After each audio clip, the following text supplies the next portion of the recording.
Waves is a really special film, and it's a really powerful film. I feel like a lot of films here are very deeply emotional experiences, and this to me is the number one most emotional experience I had this year. So I hope you have tissues. I hope you're ready. Because, oh good, yeah, go get some. Because Waves is a film that takes you on a ride, and the payoff is really beautiful.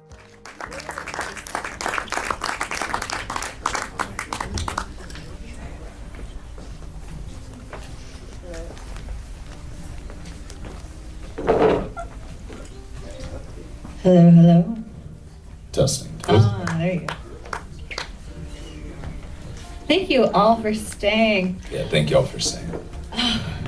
So we will have an opportunity to take some audience questions at the end of this, so just prepare yourselves. But first of all, I want to thank Trey for being here, because it's really a delight to be able to unpack an experience like this after seeing Waves. This is your third feature. Your first film, 2015, Krisha, is the ultimate Thanksgiving watch coming up. So there's a viewing recommendation for all of you for next week. That was very much also a family story, very intimate and personal to you as well. You filmed it in your mother's house. You were in it along with a lot of your friends and family, including your aunt, Krisha Fairchild. Shout out to Krisha. Yep. 2017, you made your second film, It Comes at Night, which was a real genre pivot. It's a horror film, psychological horror film, also in its own way about family and about fears and anxieties that sort of transpire between members of this family. That starred Kelvin Harrison Jr., who you saw starring as Tyler in Waves. And that brings us to Waves, which is altogether a totally different kind of genre than your first two films, but kind of, seems, at least from the outside, to touch on some sort of spiritually similar themes and explorations. So can you tell us, where were you at in your life when Waves came out of you? What was your journey to this story? Yeah. Well, I think a part of it was this was the one that was rumbling around in the head for a very long time, so I think as getting through some stuff in life and getting to the other side of those things, meeting some people, meeting the right people, everything informs that, so for this one, it was really it felt like a culmination, but a lot of things happened that clicked it into place to finally coming out, and it almost sounds a bit pretentious, but trying to put more of everything where I was kind of at as a human being into something, in a broader sense, and a lot of things I think had to line up to get to that point, but yeah, it was sort of all of that. You can jump in. Yeah, I mean, no, you've done such a good job. It's funny, it's something that I feel like I've been hearing about the film since even before I saw it, when I ran into people who just walked out of it at Telluride a couple of months ago, was the conversation immediately became, which is your favorite half of the movie? Yeah. And I'm not gonna ask you that question because it's not, it's Sophie's choice, it's not fair. But I'm curious about just the structure and the choice to, these are very different, there's very different styles and tones, and certainly dramatically they're very different. And aspect ratios? Yes. And aspect ratios, right. And it's, so can you tell us about the structural choice and also just about the choices informing each separate half, just what you're going for?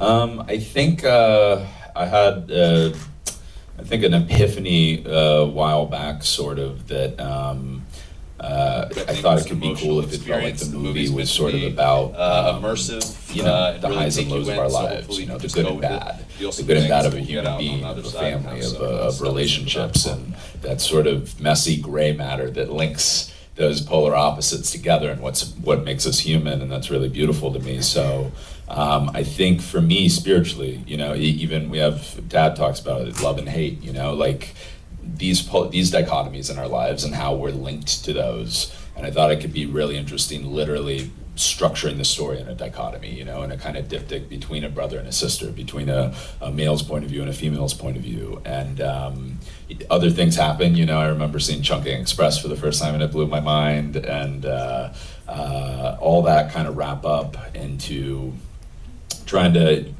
what this kind of became. And essentially though, all the choices we're making, we're kind of letting Tyler or Emily dictate everything, you know? So like any stylistic choice, music, sound, it's all meant to kind of be a subjective, immersive experience to bring you as close as possible, sort of spiritually and emotionally, to the main character's headspace, you know? So, and I also got excited at the idea of like, can we try to understand how this tragedy transpires, but then not just live at this terrible place, try as possible, like to see characters with the worst thing that could happen to them happen. Can we piece it together? Can we try to heal and grow it as much as possible? And for me too, it's sort of like, you know, you take a broad stroke. It's like Tyler, he has a full world at the beginning of this movie, and his journey, his world starts dismantling and this tragedy happens. And then we pick up with Emily and her world has fallen apart, and it's about kind of healing and loving herself again and trying to grow and build a world back up, if that makes sense. So even to like the aspect ratio, you know, it's like, hopefully it feels like Tyler's half is seizing in on you and bringing you closer to his headspace. Emily's is the total opposite. It's opening back up, you know? So from Ty, it's like 185 to 240 to 266 to 133, all shrinking in. And then for Emily, it's literally the opposite. And it should feel like a burden's being lifted off as she's trying to open her spirit back up. So it's kind of all that wrapped together. Can you sort of describe your approach and maybe your evolution in terms of how you see filmmaking in terms of that kind of language? Especially, particularly, I think in the Tyler half, when we feel that claustrophobic encroaching, there's such visceral moments where, I don't know about you guys, but like when I saw the film, I was like, I think I was clenching my fists, you know, the whole first half. And certainly through that excruciating shoulder injury scene, I felt it. I feel like I know the pain that Tyler's physically feeling in that moment. So for you as a filmmaker, as you're sort of designing the effect that the story would have and how your audience would receive that, how did you sort of conceptualize the tools that you had at your disposal? It's sort of a steady evolution, you know, and it kind of starts with, obviously it starts with like everything in the writing and the story, and for this it was drawing on a lot of personal things, you know, like even it's nice to hear how much the shoulder affected you, because that's like recreating real life, you know. I still have the scars on my shoulder from tearing it through wrestling, and so I think starting from there, and then like the whole narrative's like real stuff, fake stuff, real stuff, fake stuff, and then being inspired by you, your loved ones, collaborating, but like at the end of the day, you're all like going to an honest emotion and a true feeling. So then it's just trying to figure out all the tools we have to convey that as much as possible. And like before I was saying, it's about immersing you and making it subjective and letting the character dictate everything, basically. So it's, once you're doing that, and that's kind of your dogma for how you're doing something, it's not that terribly crazy and complex. It's just working with your collaborators and talking about everything and thinking it through and the arc and why we're doing what we're doing, whether that's why we're spinning a camera between these kids in a car to why we're using the sound in this way. And, you know, and that can be crazy stuff because that's where they are at that time, or that can be the most reserved stuff, like father and daughters just sitting on a bench having a powerful conversation, but then we're putting atmospheres in the rears to try to make it feel like you're sitting on that bench with them. So it's sort of all of that tied together, you know. But how do you work with actors to because I think any one dramatic strand of this film would be like difficult for an actor to kind of wrap their emotions around in the course of one film, and there's so many complicated things that the performers in this film have to work through, and they all cohere in a way that's just really, I mean, it's impressive, but it's also just, it's fascinating to see like actors of this caliber like Sterling K. Brown, for example, doing the range of things that he has to do. Everyone has a range of things to do. And I'm just curious how you, as a filmmaker, working with these actors, get such a broad range of performances out of the actors, but also just such good performances out of these actors. Well, I have to give them props because I think they're the best in the world. And yeah, give them a round. Come on. There we go. Yeah. And Taylor Russell just earned a Spirit Awards nomination. Yeah. Taylor Russell's Deservingly. Emily, the sister. Taylor Russell's Emily. Incredible. So it starts with, it goes back to like my first movie I made literally with family and friends. It was the best week of my life. It was the most collaborative week of my life. We were creating something together we believed in and loved. So like everything I've done since then has been trying to channel that energy. So even if it's literally not family, like if it starts with strangers, can we become a family together?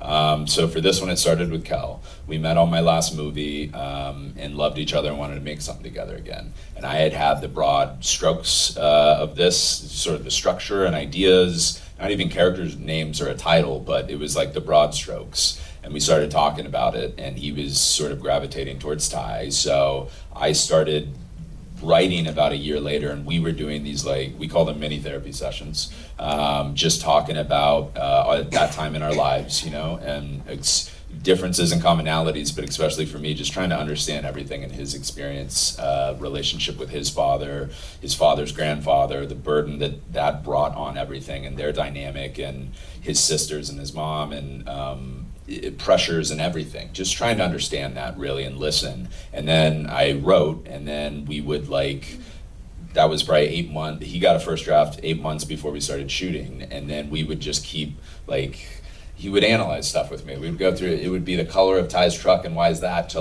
no, my dad and I would actually talk like this, to why are we doing this, and do it he's an incredibly intelligent kid and young man, and it was amazing, but it was starting there, you know, it was starting with I love this person, I trust this person, we love each other, we care about this thing, let's build each other up and try to put that as a goal. So then right from there, really at a base level, it's just trying to find good human beings you connect with that are crazy talented. And if you're blessed, that all comes together. So that can range from Taylor just auditioning and just feeling her spirit immediately and being oh my goodness, this woman is so smart and there's so much below the surface, and you can just feel it all. And then you Skype with her, and then it's this feels good. You feel like a good human being. We're connecting. This is nice. And then she met Cal, she met Lucas, and then we did it together. And or that's Sterling, where it's watching interviews. He seems like an incredibly smart, amazing human being. I already know he's talented, and I'm a fan. Let's throw it out there and see if he's interested. And it's basically building piece by piece all these people to where once it's all cast in there together, it started at the base level, right? And then you still don't know for sure, are they great human beings? Is this gonna work out? But I think it's just building on that special energy. So for this, it was building that special energy, and it was that. It wasn't, and for me, it was extremely collaborative. I just wanted to listen and hear everyone, and everything was open, everything was on the table. And that could be talking about scenes, and I'd go off and write and send something back, to changing language in a scene on the day, to doing the scene and then just improvising and doing something totally different. It's like that, and I don't feel it's just creating that special energy, and we love each other and we trust each other, and then that, then we're all putting our hearts and souls into it, and it all just comes together. And I think that's what I believe why also they're incredibly talented, but I don't know, there's just a lot of heart and soul put into it, and I hope that spirit comes across in their performances as well, and characters, I don't know if there are any Hamilton fans out here, but Renee Elise Goldsberry plays Catherine. Yeah. She's amazing. Brilliant. There is a scene I would love for us to unpack, and also to hear the origin of, which is the Ronald Tyler scene, where it's a very, it's one of his maybe tenderest of his tough love father moments, where he says, we don't have the luxury of being average. And I wonder if you could take us through how that scene came to be, because originally when you wrote this, you said that it's a lot of elements are based on your own life, but when you cast Kelvin, you gave him, and Kelvin told me this, when we spoke, he said, Trey gave me the choice of which character to play, and I asked him, well, which one's more challenging? So he picked Tyler, which then, of course, that one choice that Calvin makes then has a ripple effect and changes so much about the family itself. But that scene really strikes me because it's one of the moments where so much of this family's reality actually comes to the surface, which is not really a thing that you spend time or need to spend time with elsewhere. So please tell us about that moment. Well, it was really natural and organic, because basically even when Calvin chose the role, the script wasn't written yet. So it was like, this is where it's gonna go. And then, but then after I actually did a draft, after we were doing these therapy sessions, I was like, you're sure? You still want to do Tyler? And then he was in it, and that's when we kept working. And like, so that scene, even in the first draft he got, it was not that nuanced and specific. It was taking inspiration from the things he told me, but I didn't know that level of specificity yet. And it was, you take inspiration from stuff with you know, like what Tyler's doing in that scene, I would do for my mom all the time. She was a therapist. I'd type up her patient notes in the office late at night. The way Dad is talking, apart from the race thing, is very much how my stepdad was with me. So you're starting from that and what you know, but then like talking about these things with Cal, and then that scene became a very huge scene for Cal and for us, and talking about that, and like, talking about the talk that Cal got from his dad a lot, the talk that a young African-American man will get from his father, you know, and making that specific and authentic, and that can be everything. So like literally he'll get a draft and he'll get that, and then we'll talk about that. I'll hear him. He'll be like, my dad would talk to me about this. It would be like that. And then I'll take down notes and listen to everything. Then I'll go back and write and give him a new script and be like, is this getting more authentic? Is this getting more true?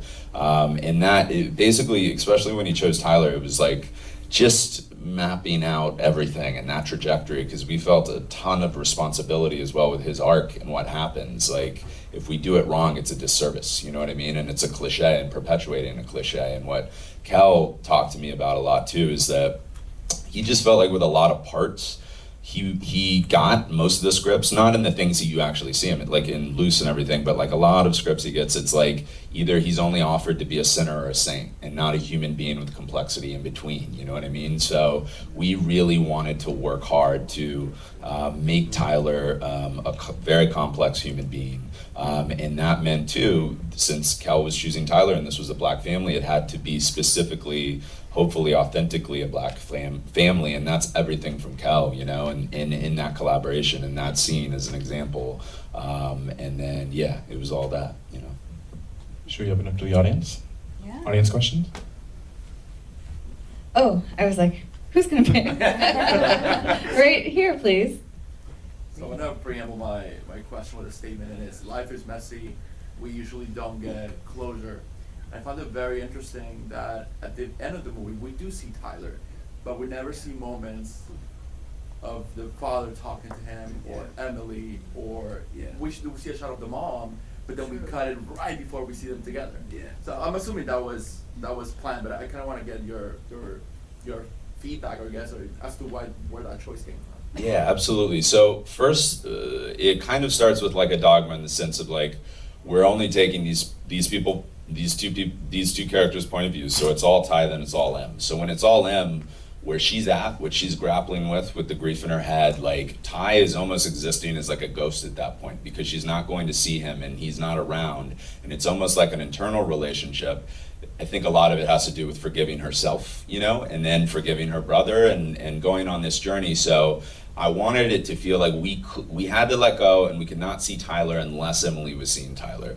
And it didn't feel true that she was seeing him in this arc of the journey. I do believe she is after, like, but also like that moment when we see Ty for the first time, and both sort of halves of the story are structured to where